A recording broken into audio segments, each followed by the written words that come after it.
ചാനലിലേക്ക് എല്ലാവർക്കും സ്വാഗതം. ഇത് 10 മാസം കഴിഞ്ഞ ബൊമ്മിയേലമാണ്.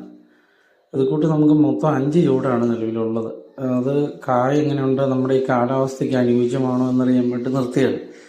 ഇത് 10 മാസം കഴിഞ്ഞാണ്. ഇതിൻ്റെ ചൂടിൽ നേരത്തെ ചരം വന്ന് ഞാൻ ചെത്തിക്കളഞ്ഞായിരുന്നു. പക്ഷേ ഇപ്പം വരുന്ന ചരങ്ങൾ നിർത്തുന്നുണ്ട്. ഇതിൻ്റെ ഏറ്റവും വലിയൊരു ഗുണമെന്ന് പറയുന്നത് ഇതിൻ്റെ കായയുടെ പച്ചപ്പാണ്. അതേപോലെ ഇലയ്ക്ക് നല്ല പച്ച കളറും അതേപോലെ രോഗപ്രതിരോധ ശേഷി എല്ലാം ഉള്ളൊരു മികച്ച ഇനമാണ് ബൊമ്മിയേലം. ഇതിൻ്റെ തണ്ടുകെട്ടി എന്ന് പറഞ്ഞു കഴിഞ്ഞാൽ നമ്മളിങ്ങനെ സാധാരണഗതിയിൽ പിടിച്ചാലൊന്നും ഒടിയുമൊന്നുമില്ല. അതേപോലെ തണ്ടുതുരപ്പൻ്റെ ആക്രമണവും കുറവുണ്ട്. ഇതിപ്പോൾ ഒരു വെള്ളച്ചനപ്പ് ഉള്ളൊരു സ്ഥലത്താണ് ഇത് നിൽക്കുന്നത്. വെള്ളച്ചനപ്പ് കണ്ടമാനമുള്ള സ്ഥലത്ത് ഇത് നടാതിരിക്കുന്നത് തന്നെയാണ് നല്ലത്.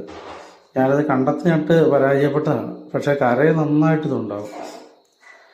അതേപോലെ ഇതിൻ്റെ ചുവട്ടിൽ ഇഷ്ടം പോലെ ചിമ്പും ഉണ്ടാവും. ഒരു 10 മാസമൊക്കെ ആകുമ്പോഴത്തേനും. ഇത് ആദ്യമേ വെച്ചപ്പോൾ